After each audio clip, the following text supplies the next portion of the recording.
Los temas que te interesan los escuchamos en Mesa de Noticias de Radio El Conquistador Concepción. Bueno, y esta semana hemos tenido harta visita. Mucha. Y decimos visita no solamente porque los entrevistados han estado acá en el estudio, sino porque no son de acá de la zona, son del nivel central. Y hoy día también porque está con agenda en la zona de 2 días. Además, estamos con el director nacional de la División de Organizaciones Sociales, la 2, Nicolás Hurtado, quien está pero con varios temas. La verdad no hay una actividad, sino que obviamente en estos 2 días tiene varias prioridades ahí con las que lo traen a la zona. Así que por supuesto que le damos la bienvenida, director, y muchas gracias por estar junto a nosotros acá en Radio El Conquistador. Bienvenido. Muchas gracias a ustedes por permitirme estar acá y saludar a todos quienes nos están escuchando y entiendo que también viendo. Sí, por supuesto, nos estamos ahí transmitiendo vía online. Director, bueno, hablemos un poquito acerca de los temas que lo traen acá a la zona, porque la verdad es que son variopintos. Una de ellas, quizás la que podríamos destacar, porque está muy también en boga con respecto a lo que en el periodo en que estamos hoy día de campaña política, es también todo lo que están ustedes desde el gobierno incentivando desde poder en el fondo contar con información verídica y por supuesto sacar ahí las noticias falsas. Sí, bueno, de hecho, primero contarles que la División de Organizaciones Sociales no solamente por su nombre trabaja con organizaciones, con dirigencias, sino que también tiene un rol mandatado por ley, que es ser un puente entre las organizaciones y el gobierno y el Estado. Entonces, ante eso nos toca entregar herramientas, entregar capacitaciones, entregar también información de políticas públicas, y dentro de ella, por supuesto, estaría esta campaña, este esfuerzo de combatir la desinformación, de combatir finalmente las fake news, de combatir aquellas acciones que tienen además una intencionalidad detrás. No es como solamente que están ocurriendo, sino que espontáneamente, sino que tienen una intencionalidad, y por lo mismo es que tenemos una campaña que se llama Aguanta, Chequea y Comparte, que fue lanzada la semana pasada, si no me equivoco, por parte de la ministra Camila Vallejo, y que nosotros como división lo que hacemos es impulsar un módulo que se llama Ciudadanía Digital, que vinculamos un poco, por un lado, la necesidad de que las personas conozcan en esta brecha digital que existe, ¿cierto? Las nuevas tecnologías, el mayor acceso a Internet, por supuesto, pero también que conozcan las dificultades y amenazas que suceden con estas desinformaciones, con estos canales que ahora muchos, por ejemplo, ayer estuvimos con adultos mayores hablando de la reforma de pensiones, muchas personas hoy día tienen un celular. Antes las personas mayores eran más ajenas, ¿no?, a los celulares, todos tienen WhatsApp y reciben muchas veces informaciones que a veces las ven, las leen, se molestan, se preocupan, se enojan y las comparten. Entonces lo que buscamos es que la gente pueda leerla primero, revisarla, aguantar, chequear la veracidad y luego, si es que efectivamente la información es real y desean compartirla, que lo hagan, para no fomentar la desinformación, para no fomentar además que acá hay un daño, un perjuicio que se genera cuando, por ejemplo, uno comparte algo que no es real y que termina la persona siendo afectada. Y esto, claro, mientras uno comparte la de otra persona, puede parecerle a alguien un poco quizás distante, pero algún día esto nos puede pasar a nosotros, que alguien esté levantando calumnias o injurias sobre nosotros y la gente la esté compartiendo, y si uno se pone en ese lugar, claramente no corresponde, y esperamos que esto evidentemente ayude a la mayor veracidad del proceso democrático, efectivamente, como estamos ahora en momentos de elecciones, para que se concentren idealmente las candidaturas y todo el mundo, en verdad, en las propuestas, en las ideas, en las cosas de fondo, y no en levantar cosas falsas respecto a situaciones que pueden estar ocurriendo. Director, ¿y ahí cómo ha ido permeando? Porque esta ha sido efectivamente una bandera de lucha de la administración del presidente Gabriel Boric, de poder decir, oye, las noticias falsas no son tan triviales, causan un impacto. ¿Usted nota en sus visitas, sobre todo con los adultos mayores, que por último se les genera la desconfianza? ¿Está en ellos ya el decir, oye, esto podría ser efectivamente? Porque, claro, nosotros a veces también lo comentamos, no parece que no llega tanto a la ciudadanía el decir, se genera mucho la desconfianza porque se dice, oye, los medios tradicionales, pero tirar una noticia falsa para un medio tradicional tiene su costo. No así para a lo mejor los medios que son menos formales. Pero ¿usted siente que en la comunidad hoy día está ya inserta esa desconfianza de decir, a lo mejor esto no es real? Sí, yo pensaría que sí, porque de hecho el mismo lanzamiento que la ministra hacía tuvo un par de entrevistas en las cuales ella contaba una experiencia que me tocó verlo de cerca, porque yo trabajaba con ella en ese tiempo, de cuando ella era diputada y la gente se inventó que ella tenía o había comprado un Audi. No sé si se acuerdan de esa polémica que alguna vez existió. Sí, creo algo y así. Por algún motivo, algo tan pequeño, tan absurdo, de repente empezó a escalar de tal manera que la gente incluso la criticaba por haberse comprado un Audi, más allá que ella estaba en total derecho a hacerlo. Entonces, ¿qué significa esto? Que cuando nosotros lo vemos con las dirigencias, con las personas mayores sobre todo, lo que ocurre ahí es que además acá se da un fenómeno muy extraño, porque como tú bien dices, una cosa es con los medios de comunicación, que Sí. pueden ser no solamente una entidad que uno debiera tenerles confianza, ¿cierto? Pero especialmente que son más ajenos. Pero lo que nos ocurre acá en esta situación es que muchas veces en el grupo de WhatsApp no son personas que uno podría decir uno no conoce o que son muy distantes. Muchas veces son la familia, el grupo del curso, el grupo de vecinos. Entonces, son gente que uno está ahí más o menos con algún grado de confianza o algún grado de cercanía. Entonces, finalmente, el hecho que te lo comparta un primo, por ejemplo, una información, ya te da algún grado de certeza de que, oye, pero es mi primo, ¿cómo me va a estar mandando algo? Pero claro, a ese primo también se lo mandó un vecino, y ese vecino se lo mandó a alguien también cercano, y alguien que comenzó toda esta cadena, esta bola de nieve, finalmente tuvo en algún momento la intencionalidad de generar un daño. Entonces ahí las personas empiezan a decir, chuta, claro, acá hay intereses detrás también, o sea, hay una intencionalidad muchas veces, o a veces son errores que se crecen por algún motivo muy extraño. No sé si han visto cuando por las redes aparece que alguien falleció, finalmente todos empiezan a mandar condolencias, etcétera, Sí, y después la han sido persona ahí dice, errores oye, garrafales. estoy aquí, estoy vivo. Entonces como que obviamente genera más un daño, una situación. Entonces ahí las personas sí reaccionan, chuta, es verdad, o sea, acá hay una realidad que la estamos todos viendo, pero hay que sopesarla y hacer la carne para que finalmente entendamos los impactos negativos que tiene. Ahí, director, a lo mejor ese caso es demasiado evidente en que nadie puede negar la existencia de otro cuando alguien dice, no, estoy vivo. Pero normalmente lo que pasa también con las noticias falsas es que la información falsa tiene finalmente una llegada, finalmente un eco más grande que la corrección misma, cuando, por ejemplo, se hace. ¿Cómo ahí también trabajar ese tema? Porque en el fondo, si nos quedamos con el ejemplo de la ministra y el Audi, es como, ya, todo el mundo entonces leyó sobre que ella se había comprado un Audi, pero después no todo el mundo le llega de que esa información no era correcta y que nunca por ejemplo, se había comprado ese tipo de vehículo. Entonces, ¿cómo también se maneja después la corrección de la información? Porque nunca tiene. Lamentablemente, algunos quizás incluso medios informales, como decía Ángela, pueden corregir, pero esa corrección nunca tiene el mismo impacto Claro. que el dato, la información errónea originalmente. Exacto, ¿no? Pasa mucho con no sé, la fe de ratas, por ejemplo. Algo se equivocó en un momento, la noticia bullante, corrió por todos lados, y después, la siguiente, oigan, queremos decir que en verdad no era tal y corregimos la información. Eso nadie lo comparte. Entonces, hay un problema ahí que tenemos que ver cómo resolverlo y genera una situación. Hemos visto además el surgimiento hace unos años atrás de varios sitios o incluso algunos medios más formales, pero otros que también son más solamente redes, que son de fact-checking, que lo que buscan es finalmente es poder decir, ok, tú dijiste esto, vamos a corroborarlo, y se publica, y de alguna forma ese efecto un poquito más quizás llamativo, y la gente igual termina compartiendo, porque dice falso, real, como que, no sé, este tema de las comunicaciones también ha ido generando algunas lógicas en las cuales a veces hay que darle una segunda vuelta a las cosas, y la fe de ratas en un apartado chiquitito no es llamativo, pero en cambio el fact-checking bien diseñado, que diga algo que es falso, o que es real, o que es intermedio, ocupan ahí unos conceptos medio extraños, termina siendo un poquito más interesante de difundir, por ejemplo. Entonces, ahí hay algunos aspectos en la que los propios medios, las mismas redes o los afectados, se está abordando una situación, pero no basta. O sea, no basta con eso, hay que ir más allá, entiendo, ahí yo no voy a avanzar en esto, pero el Ministerio está abordando algunas materias un poquito más de avanzada, aparte de la campaña misma, ¿no? Que la campaña obviamente busca difundir a nivel nacional, con spots, con redes, etcétera, pero más allá de eso, buscar algunos mecanismos más concretos respecto a cómo poder terminar con esta situación que es tan dañina y generar algunos mecanismos de solución que sean un poquito más contundentes que el que tú mencionabas, porque es verdad que no es tan llamativo corregir la mentira como es difundir una mentira, y eso es un problema social que estamos teniendo, sobre todo hoy día, con la facilidad que tenemos de difundir con un aparatito en las manos. Director, ya lo mencionaba Leslie al inicio de la entrevista, usted viene a una agenda bien importante que comenzó ayer. El poder empujar este tipo de campañas es darle herramientas finalmente a quienes también tienen mucho eco, que son los dirigentes sociales. Uno a veces, sobre todo en ciertos lugares, piensa que hoy día la organización de los vecinos, la organización comunitaria está quizás un poco de salida porque la gente quizás es un poco apática, pero si se va en el fondo y ve más profundamente, hoy día pareciera que está más vigente que nunca. ¿Lo sienten ustedes así, pensando en el trabajo que se está haciendo en entregarle herramientas, en poder hacerlos más empoderados a estos grupos?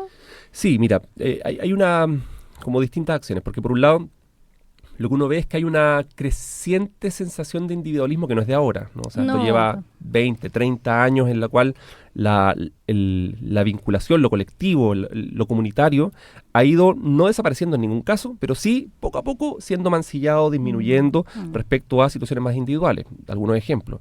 Antes las personas cuando vivían en una comunidad, sea cual sea, muchas veces se conocían todos los nombres, se sabían los cumpleaños, se saludaban, compartían, se Sabían cuidaban quién las eran los casas. vecinos, sí.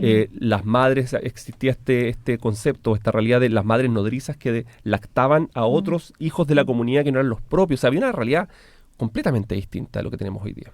Lo que no quita que esa realidad más colectiva y más de vinculación directa no siga existiendo, pero sigue existiendo de formas distintas. Entonces hoy día tenemos comunidades que ya no son tan cercanas, ya la gente no se conoce tanto, pero tiene su propia organización para finalmente atender necesidades específicas.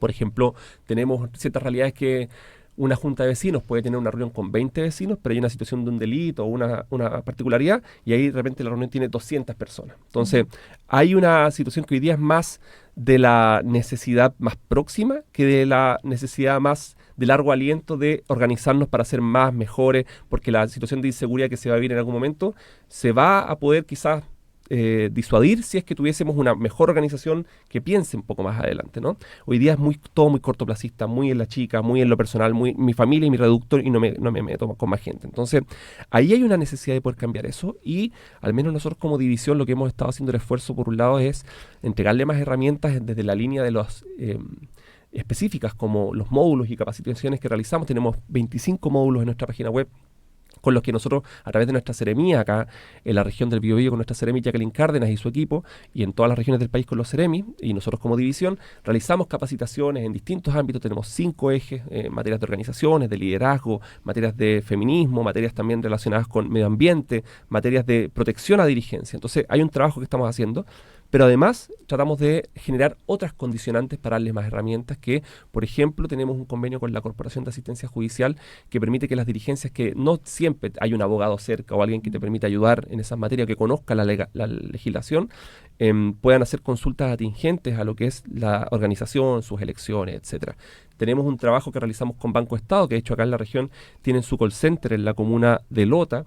Estuvimos ahí inaugurándolo, un lugar que les voy a contar recién, pronto, y que tienen un call center habilitado que es el 880-1515 para quienes quieran hacer consultas también atingentes. Para que lo contesten también ahora. Para que lo contesten, claro, y que es sobre temas de las finanzas de la organización, de los tesoreros o tesoreras, y que va en cuanto a sus temas de cuentas. Lanzamos una red nacional de espacios para organizaciones sociales que lo que busca es que las organizaciones que no tienen dónde reunirse, que son la inmensa mayoría porque no tienen su sede propia. Yo fui presidente en mi junta de vecinos de una organización que no tenía sede, entonces nos juntábamos en el pasaje, las personas iban con las sillas, con los pisos, todo. El no tener cómo reunirte también afecta a la organización, porque finalmente una persona mayor dice, ¿para qué me voy a ir a chicharrar al pasaje cuando podría estar perfectamente tranquila en mi casa? Entonces afecta a la organización. La red de espacios permite que alguien pueda meterse a organizacionessociales.gov.cl en nuestra página web, meterse al apartado de espacios y ver su región, su comuna y saber dónde poder encontrar un lugar que le permita pedirlo con el teléfono o el correo y decir, acá en mi comuna hay lugares. Y la región del Biobío tiene, si no me equivoco, más de 20 lugares, pero que están en algunas comunas circunscritas. Qué buen puedo dato decir ese. el dato específico, y pueden reunirse, estar cómodos, tranquilos, auditorios, hay lugares específicos para poder reunirse. Entonces, estamos tomando un diagnóstico que va a contrapelo, ¿no? con lo que nosotros buscamos, que es más organización, más comunitarismo, más colectivización, pero tratamos de justamente avanzar hacia allá.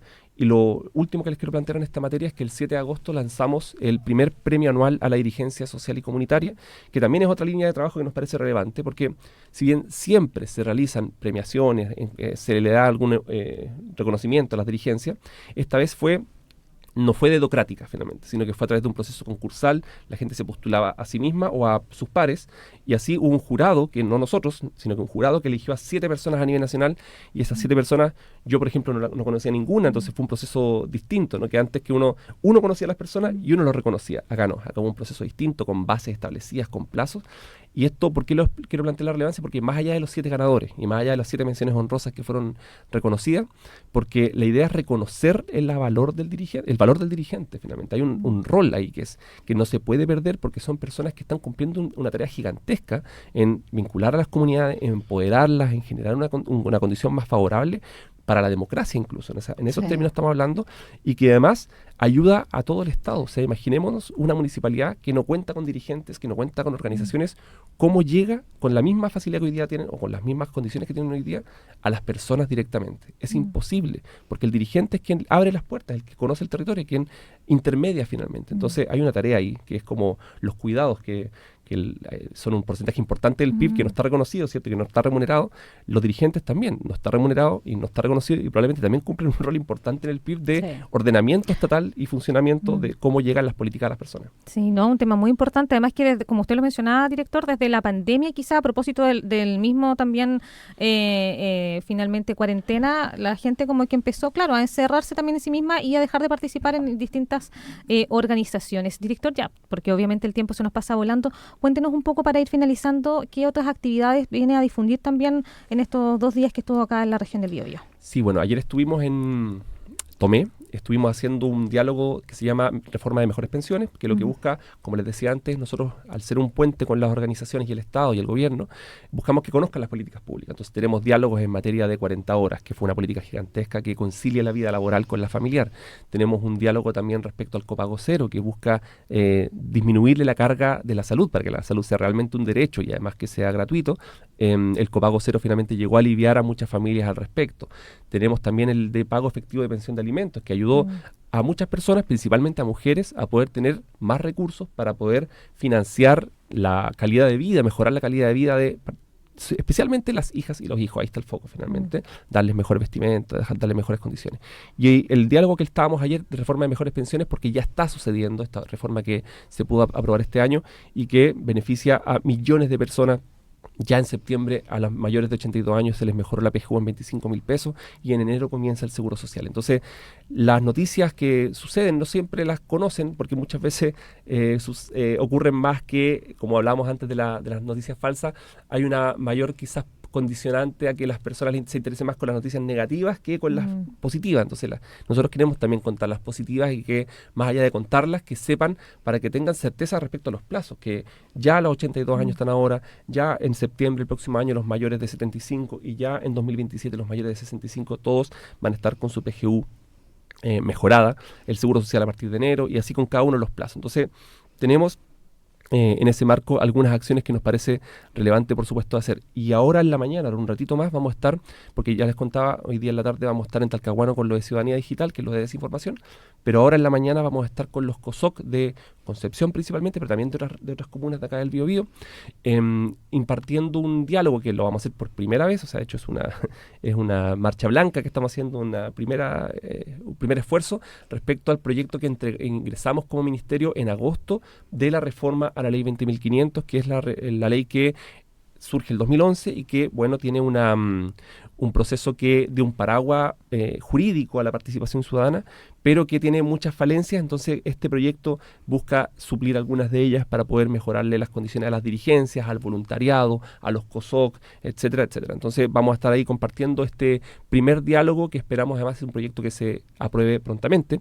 Y lo último que quiero comentar, que también estamos difundiendo harto, es un proyecto de ley que está en segundo trámite, que busca proteger a las dirigencias, porque ya les decía antes, reconocimiento, herramientas, y nos parece que también hay una tercera patita que sería protección, por cuanto las dirigencias cumplen no solamente un rol trascendental, como ya mencionaba antes, en la organización y la vinculación territorial, sino que también muchas veces ponen la cara por personas que no necesariamente van a ponerla, o que personas que están sufriendo algún problema, ya sea medioambiental, familiar, etcétera. A veces defienden a mujeres que sufren violencia intrafamiliar. O sea, en los barrios se viven situaciones muy particulares y los dirigentes muchas veces ponen la cara al respecto.